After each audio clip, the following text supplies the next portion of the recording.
Welcome to This Explainer. Today we're diving into a genuinely fascinating and honestly incredibly urgent breakthrough out of UC San Diego.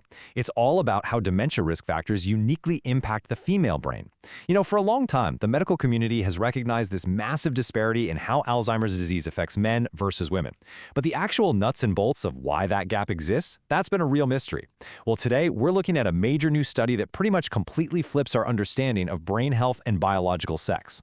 To make sense of this massive study, we'll quickly cover the Alzheimer's gender gap, investigating dementia risk factors, who faces which risks, the cognitive impact on women, and finally, toward personalized dementia prevention. So, let's jump right into part 1, the Alzheimer's gender gap. We really need to grasp the sheer scale of the problem before we can appreciate this new research. Right now, there are nearly 7 million Americans currently living with Alzheimer's disease.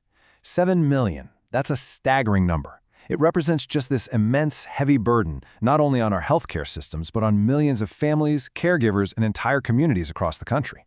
And when we look a little closer at that burden, a massive gender gap emerges. Women make up roughly 2/3, about 66% of all Alzheimer's cases in the U.S. Men account for the remaining 34%. So women are bearing a significantly disproportionate share of this terrible disease. Now, you might immediately think, well, hey, women generally live longer than men, right? Isn't this just a disease of aging? And that's a totally logical assumption. But scientists assure us that age alone absolutely does not fully explain this gap. There is something else going on beneath the surface, something biological or environmental, making the female brain much more vulnerable. Which brings us to part 2, investigating dementia risk factors. This lingering mystery is exactly what prompted researchers at the UC San Diego School of Medicine to dig deeper. They wanted to move beyond just lifespan and look at how we actually live our lives. And to get to the bottom of this, they didn't just look at a small handful of people. No, they analyzed a massive, nationally representative data set from the Health and Retirement Study, pulling highly detailed information from over 17,000 middle-aged and older adults in the U.S. A sample size that big gives us incredible confidence in the patterns they uncovered. They specifically tracked 13 established dementia risk factors. But here's what's absolutely vital to understand. These are largely modifiable risk factors, meaning these are things we actually have the power to change through medical care or lifestyle tweaks. We're talking about education level, hearing loss, smoking, alcohol consumption, obesity, depression, physical inactivity, hypertension, diabetes, and sleep problems. They basically wanted to know exactly how these everyday health metrics interact with biological sex. Moving on to part 3, who faces which risks? Let's see how this builds, because the very first part of their analysis was just figuring out how these common risks were distributed across the men and women in the study. And the data instantly shows us that men and women simply don't experience the exact same health hurdles.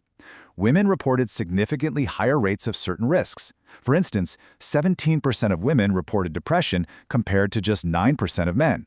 Physical inactivity was also higher, 48% for women versus 42% for men.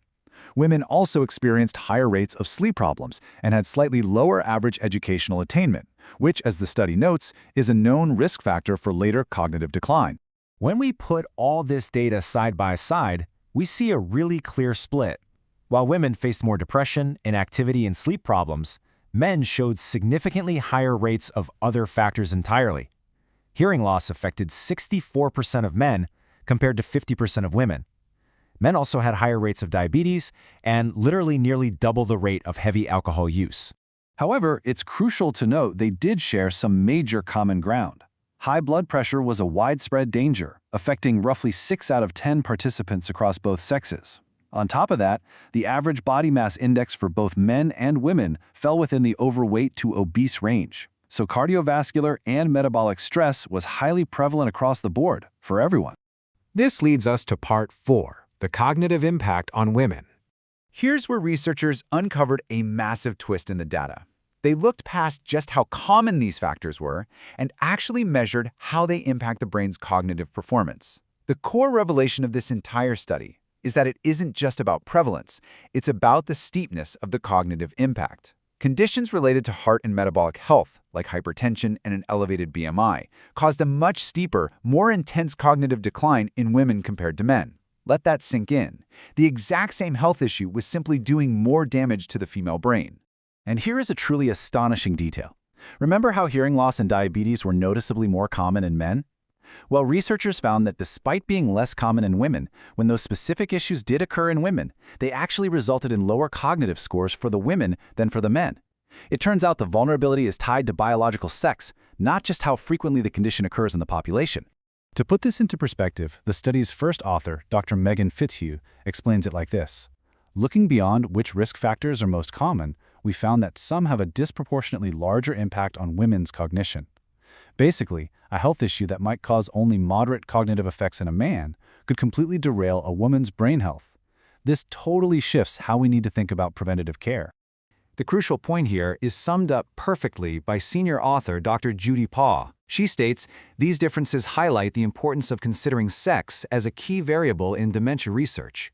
Sex differences are profoundly overlooked among many leading causes of death like Alzheimer's, heart disease, and cancer. She's shining a light on a critical blind spot in modern medicine, reminding us that our biological sex is a massive and sadly often ignored variable in how diseases destroy the body. Which brings us to our final section, toward personalized dementia prevention. So, with all this groundbreaking data on the table, what's the ultimate takeaway from this explainer? How do we use this knowledge to fight back? The solution lies in a rapidly growing field called precision medicine. This is an approach that aims to tailor prevention and treatment strategies to individual characteristics, explicitly including biological sex. The researchers are basically arguing that we can't just throw a blanket preventative treatment at everyone anymore. We can't just hand out a standard healthy brain checklist and call it a day. We have to treat the individual based on their unique vulnerabilities. For women, precision medicine means actively prioritizing and modifying the specific factors that hit their cognitive function the hardest. Based on this study, that means placing a much greater focus on managing depression, actively increasing physical activity, and rigorously treating cardiovascular health, especially things like untreated hypertension. These aren't just generic wellness tips. For women, these are highly targeted shields for preserving cognitive health. Which leaves us with a critical reflection. The researchers say more work is definitely needed to understand the exact hormonal or genetic reasons behind these differences. But, the data is already crystal clear. The exact same risk factor does not affect everyone equally.